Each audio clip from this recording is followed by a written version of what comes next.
Hello future officers, welcome back to Indian defence academy.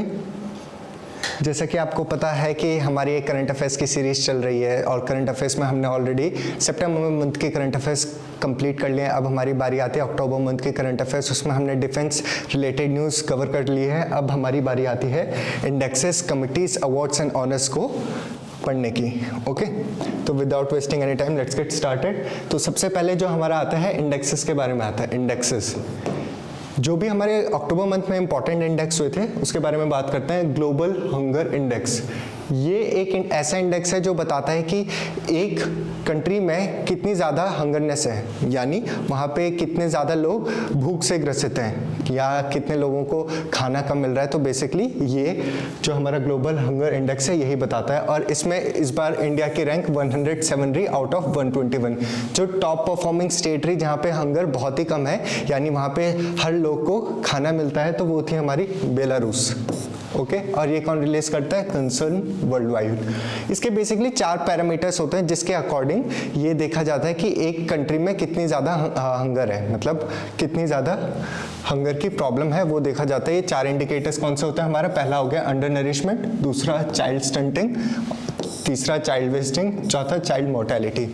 यानी कि एक कंट्री में कुपोषित लोग कितने ज़्यादा हैं, वहाँ पे जो बच्चे हैं उनकी मृत्यु कितनी ज़्यादा हो रही है एट अर्ली एज, या उनके BMI यानी बॉडी मास इंडेक्स कैसा है, उनके वेट के अकॉर्डिंग हाइट का रेशियो कैसा है, उसके अकॉर्डिंग ये नापा जाता है ग्लोबल हंगर इंडेक्स। इसमें हमारी इंडिया की रैंक क्या थी? 107। उसके बाद आता है commitment to reducing inequality index. Inequality मतलब जो रिच एंड पुअर के बीच में जो गैप होता है उसको बोलते हैं इनइक्वालिटी, और उसको कम करने के लिए जो कंट्रीज काम करती हैं उनकी ranking commitment to reducing inequality index में अच्छी होती है। इंडिया की रैंकिंग क्या है इसमें? 123 out of 161 countries. First country कौन सी है जो टॉप पे रही? वो थी नॉर्वे। ओके, और जस्ट वेट। और इसको रिलीज कौन करता है? इसको रिलीज करता है ऑक्सफैम इंटरनेशनल और डेवलपमेंट फाइनेंशियल इंटरनेशनल, ये दोनों जो हैं इसको रिलीज करते हैं। नेक्स्ट आता है हमारा UNEP यानी यूनाइटेड नेशन एनवायरमेंटल प्रोग्राम। ये इसने एक रिपोर्ट रिलीज की है, एमिशंस गैप रिपोर्ट 2022। इसके अकॉर्डिंग इंडिया जो है one of the lowest emissions gas emissions country है, यानी यहाँ पे जो पर पर्सन CO2 रिलीज करते हैं वो बहुत ही ज़्यादा कम है। ठीक है, बहुत ही ज़्यादा कम है, यानी यहाँ पे बेसिकली क्योंकि India is a developing nation, यहाँ पे हर किसी के पास अपनी गाड़ी नहीं होती है, कुछ लोगों को पैदल चलना पड़ता है, कुछ साइकिल ले जाते हैं, तो यहाँ पे पर CO2 एमिशंस बहुत कम है, तो ये UNEP ने बताया था। अब एक यूनिसेफ की रिपोर्ट है the coldest year of the rest of their lifes. ठीक है, ये यूनिसेफ ने रिलीज की है। तो बेसिकली जो इसमें क्वेश्चन आता है ये ऐसे ही आता है, the coldest year of the rest of their lifes. ये रिपोर्ट रिलीज किसने की है? तो वो की है यूनिसेफ ने। और वर्ल्ड बैंक ने एक रिपोर्ट रिलीज की जिसका नाम क्या था? Coping with shocks. ठीक है, तो ये थी हमारी इंडेक्सेस और रिपोर्ट से रिलेटेड। नेक्स्ट चलते हैं कमिटीज से रिलेटेड। आपको पता है क्या कि हमने नाम्बिया से कुनो नेशनल पार्क में क्या मंगाए थे? चीता मंगाया था। ठीक है, और नाम्बिया से कुनो नेशनल पार्क। कुनो नेशनल पार्क कहाँ है? हमारा मध्य प्रदेश में। और इसके बाद हम अभी बात करें कि साउथ अफ्रीका से और चीते मंगाए जाएं। हमारे इंडिया में 1952 में चीता जो थे एक्सटिंक्ट हो गए थे। जब ये चीता आए तो क्या क्या union ministry of environment, forest and climate change ने एक कमेटी बनाई, आलोक कुमार कमेटी, यानी एक कमेटी बनाई जिसके हेड आलोक कुमार थे। उनको रखा गया टू मॉनिटरिंग चीता। ठीक है, जो चीता आए हैं कुनो नेशनल पार्क में उनको मॉनिटर करने के, उनकी तबीयत कैसे है, यानी कोई उनको डिजीज तो नहीं लगी, दूसरे क्लाइमेट में लाके उनका बिहेवियर पैटर्न कैसा है, तो इसके लिए आलोक कुमार कमेटी बनाई गई। नेक्स्ट कमेटी आती है हमारी KG बालाकृष्णन कमीशन। ठीक है, इसने ये किसके लिए बनाई गई थी? इसका काम क्या था? जो हमारे शेड्यूल कास्ट होते हैं और कन्वर्ट कर जाते हैं वो सिखिज्म और बुद्धिज्म में, उनको शेड्यूल कास्ट का स्टेटस देना चाहिए कि नहीं देना चाहिए, ये हम बनाया था क्या, बालाकृष्णन कमीशन ने। नेक्स्ट आते हैं, आपको पता होगा कि रिसेंटली क्या हुआ था कि हमारे इंडिया से कुछ कफ सिरप गई थी हमारे गाम्बिया में। गाम्बिया, इंडिया को एज अ वर्ल्ड फार्मेसी भी बोला जाता है, तो वहाँ से बेसिकली कुछ कफ सिरप गई थी इंडिया से गाम्बिया में, और वहाँ पे कुछ बच्चों की डेथ हो गई उसको पीने के बाद। तो ये ऐसी कुछ रिपोर्ट्स थी, तो इसको लेके कि ये कितना ट्रुथफुल है, कितनी सच्चाई है इस बात में, तो एक कमेटी बनाई गई, डॉक्टर YK गुप्ता पैनल, ठीक है, just wait, doctor YK Gupta panel बनाया गया इसके लिए, ठीक है। तो आपको ध्यान होना चाहिए, ये किस लिए बनाई थी कि 66 गाम्बियन चिल्ड्रन जो थे वो इंडियन सिरप्स यानी इंडियन की कोई कफ सिरप थी तो उसको पी के मर गए थे, तो उसी के अकॉर्डिंग YK गुप्ता पैनल बनाया गया। नेक्स्ट आता है हमारा राकेश जोशी कमेटी। राकेश जोशी कमेटी ये किसके लिए बनाई गई, insurance regulation and development authority ने बनाई। क्यों बनाई, इंडिया में वैसे आपको पता होगा कि हेल्थ इंश्योरेंस जो है वो बहुत ही ज़्यादा कम लोग रहते हैं, तो राकेश जोशी कमेटी यही पता करेगी कि आखिर क्यों इंडिया में हेल्थ इंश्योरेंस जो है वो लोग कम लेते हैं, तो उसी के लिए हेल्थ इंश्योरेंस सेक्टर को बूस्ट देने के लिए उसकी शॉर्टकमिंग्स क्या है, यानी क्या क्या दिक्कत आती है किसी को हेल्थ इंश्योरेंस लेने में, तो उसी के लिए ये कमेटी बनाएगी, राकेश जोशी कमेटी। नेक्स्ट चलते हैं awards and honours. Awards and honours में सबसे पहले आता है हमारा स्वच्छ सर्वेक्षण 2022 अवार्ड। स्वच्छ सर्वेक्षण जैसे नाम से ही पता चल रहा है, स्वच्छ सर्वेक्षण यानी स्वच्छता के लिए जो अवार्ड दिया जाता है, और इंडिया की क्लीनेस्ट सिटी कौन सी है, इंदौर, और उसी को इस बार दोबारा क्या मिला है कि स्वच्छ सर्वेक्षण का अवार्ड मिला है।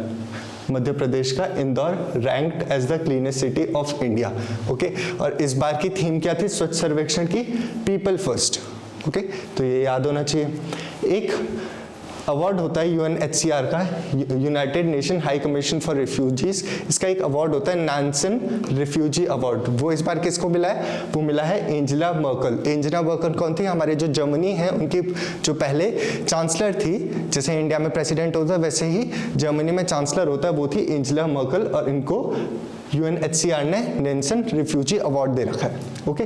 नेक्स्ट आते हैं ब्रिटेन्स का बुकर प्राइज, ठीक है, ब्रिटेन्स बुकर प्राइज ये किसको मिला है, श्रीलंकन ऑथर है स्नेहन करके, ठीक है। इनकी एक बुक थी the 7 moons of Bali Almeida, इसके लिए इनको क्या मिला है, ब्रिटेन्स बुकर प्राइज मिला है, ओके।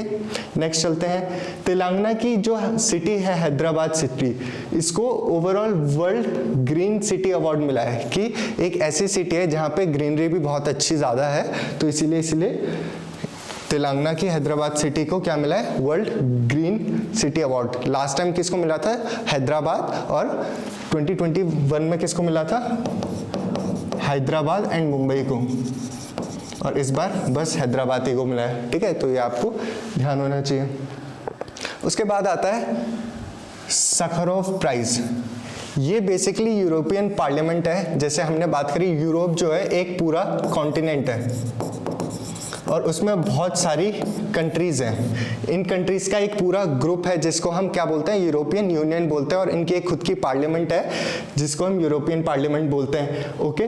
तो एक इनका प्राइज होता है सखारोव प्राइज, जो इस बार उन्होंने किसको दिया था, पीपल ऑफ यूक्रेन। बेसिकली एक कुछ अमाउंट होती है, कुछ पैसे डॉलर्स होते हैं जो सखारोव प्राइज में मिलते हैं, वो इस बार किसको दे दिए, यूक्रेन को दे दिए, ताकि वो रशिया जो उनके अगेंस्ट वॉर कर रहा है उसमें वो रुपए हेल्प कर पाए उनको, ओके। तो सखारोव प्राइज किसको मिला है, यूक्रेन को मिला है। सुनील गावस्कर जो है हमारे, उनको SJFI मेडल मिला है, ठीक है।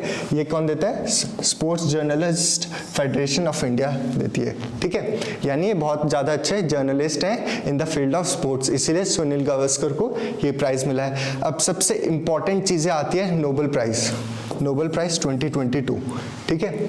नोबेल प्राइज हमारे कब शुरू हुए थे, 1901 में शुरू हुए थे, और ये किसके लिए दिए जाते हैं, अल्फ्रेड नोबेल थे हमारे, एक साइंटिस्ट थे जिन्होंने क्या बनाया था, हमारा डायनामाइट बनाया था, ठीक है, उन्हीं की याद में नोबेल प्राइज बनाए गए हैं। सबसे पहले 5 नोबेल प्राइज थे, फिर in the year of 1969 economics से रिलेटेड एक और नई फील्ड बना दी गई जिसमें इकोनॉमिक्स से रिलेटेड नोबेल प्राइज दिए जाते हैं। अब टोटल कितनी फील्ड है? 6 फील्ड है। देखते हैं कौन कौन सी फील्ड है। सबसे पहले आता है हमारा इकोनॉमिक साइंसेस, दूसरा आता है हमारा पीस प्राइज, तीसरा आता है हमारा लिटरेचर, चौथा फिजियोलॉजी और मेडिसिन, पांचवा फिजिक्स और 6th केमिस्ट्री। ठीक है, तो हमारी 6 फील्ड है जिसमें नोबेल प्राइज दिया जाता है। सबसे पहले बात करते हैं हम इकोनॉमिक साइंसेस। इकोनॉमिक साइंसेस में इस बार किसको मिला है? बेन, डोगलस और फिलिप, इन तीनों को मिला है हमारे इस बार का इकोनॉमिक नोबेल प्राइज। ठीक है, और ये किसके लिए मिला है? फाइनेंशियल क्राइसिस में इन्होंने कुछ स्टडी की थी कि एक कंट्री में फाइनेंशियल क्राइसिस जो है उसको हम कैसे स्टेबल कर सकते हैं, उसको कैसे हम खत्म कर सकते हैं, तो उसी की स्टडी के लिए इनको इकोनॉमिक साइंस का नोबेल प्राइज मिला है। नेक्स्ट चलते हैं, नोबेल पीस प्राइज किसको मिला है? एलियस ब्लात्स्की। ठीक है, इनको मिला है क्योंकि इन्होंने क्या था, ह्यूमन राइट्स के लिए बहुत ज़्यादा अपना जोर डाला था, इसीलिए इनको नोबेल पीस प्राइज मिला है। नेक्स्ट आते हैं हम लिटरेचर में एनी अर्नेक्स जो है एक बहुत ही महान जानी मानी हमारी नोवेलिस्ट हैं, तो इनको लिटरेचर की फील्ड में मिला है। फिर फिजियोलॉजी या फिर मेडिसिन की फील्ड में किसको मिला है? सवांते पाबो। ठीक है, इन्होंने जो जीनोम्स होते हैं जो एक्सटिंक्ट हैं उनके एवोल्यूशन की स्टडी करी थी, यानी जो हमारे एक्सटिंक्ट डीएनए थे उनकी स्टडी करी थी, तो इसीलिए सवांते पाबो को मेडिसिन में प्राइज दिया गया है। अब फिजिक्स में हमारे 3 लोग हैं, एक एलाइन एस्पेक्ट, एक जॉन एफ क्लॉजर, एक एंटन ज़ेलिंस्कर। ठीक है, इन तीनों को मिला है for the quantum information sciences, यानी क्वांटम फिजिक्स के लिए इन्होंने अपनी बहुत ज़्यादा स्टडी करी थी, इसीलिए इन तीनों को क्वांटम फिजिक्स की फील्ड में फिजिक्स का नोबेल प्राइज मिला है। नेक्स्ट आता है हमारा Nobel prize in the field of chemistry. ये किसको? कैरोलिन को मिला है, मॉर्टन को मिला है और बैरी शार्पलेस को मिला है। इन्होंने क्लिक केमिस्ट्री और बायो ऑर्थोगोनल केमिस्ट्री के लिए मिला है। क्लिक केमिस्ट्री बेसिकली इन्होंने कुछ ऐसे मॉलिक्यूल्स खोजे जो आपस में खुद से अपने आप जुड़ जाते हैं, टूट के भी अपने आप वापस जुड़ जाते हैं, तो क्लिक केमिस्ट्री उसी को ही बोला जाता है और इसमें इनको प्राइज मिला है। और ये बहुत ही ज़्यादा इंपॉर्टेंट है, वेरी वेरी वेरी इंपॉर्टेंट। ठीक है, तो ये आपको नाम याद होना चाहिए कि किसको कौन सी फील्ड में मिला और क्या काम करने पे मिला। ओके, नेक्स्ट आते हैं हमारे स्कॉच अवार्ड। ये किसको मिला है इस बार? वेस्ट बंगाल को मिला है। वेस्ट बंगाल की एक क्या थी? लक्ष्मी भंडार स्कीम थी जो फाइनेंशियल सपोर्ट प्रोवाइड करती है एक फैमिली को, तो लक्ष्मी भंडार स्कीम को मिला है इस बार का स्कॉच अवार्ड। फिर सत्यजीत रे एक इन्होंने फिल्म बनाई थी पत्थर पांचोली। ठीक है, तो एक international federation of film critics करके एक कमिटी थी, इन्होंने कहा कि सबसे अच्छी जो फिल्म है अभी तक की वो सत्यजीत रे की पत्थर पांचोली फिल्म है। ओके, नेक्स्ट आता है बिहारी पुरस्कार। ये अगेन इंपॉर्टेंट होता है हमारा बिहारी पुरस्कार। ठीक है, बिहारी पुरस्कार ये किसके लिए दिया जाता है? इन द फील्ड ऑफ लिटरेचर, यानी बिहार में जिस भी पर्सन ने सबसे अच्छा लिटरेचर की फील्ड में काम किया उनको मिलता है बिहारी पुरस्कार। 2021 का मधु कनकारिया को मिला है फॉर हर नोवेल हम यहाँ थे। उनकी नोवेल थी एक हम यहाँ थे, उसके लिए उनको पुरस्कार मिला। फिर 2022 का पुरस्कार जो मिला है वो मिला है डॉक्टर माधव हाड़ा को फॉर हिज बुक परचांग चोला पहाड़ साखीरे।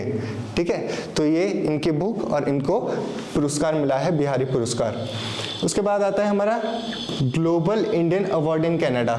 Global Indian award in Canada एक टाइप का अवार्ड है जो कनाडा में दिया जाता है। वो किसको मिला है? वेदांता, एक हमारी एजुकेशनल कंपनी है, उसके फाउंडर अनिल अग्रवाल को मिलता है। फिर एक आता है हमारा सैयद एक्सीलेंस अवार्ड, वो किसको? प्रोफेसर बारबरा मैकक्लेफ को मिला जाता है। अब सैयद अहमद से आपको हिस्ट्री में पढ़ा ही होगा, सैयद अहमद ने कौन सी यूनिवर्सिटी बनाई थी ये बताओ? अलीगढ़ मुस्लिम यूनिवर्सिटी। ठीक है, तो ये आपको पता होना चाहिए। नेक्स्ट यही था हमारा फिलहाल के लिए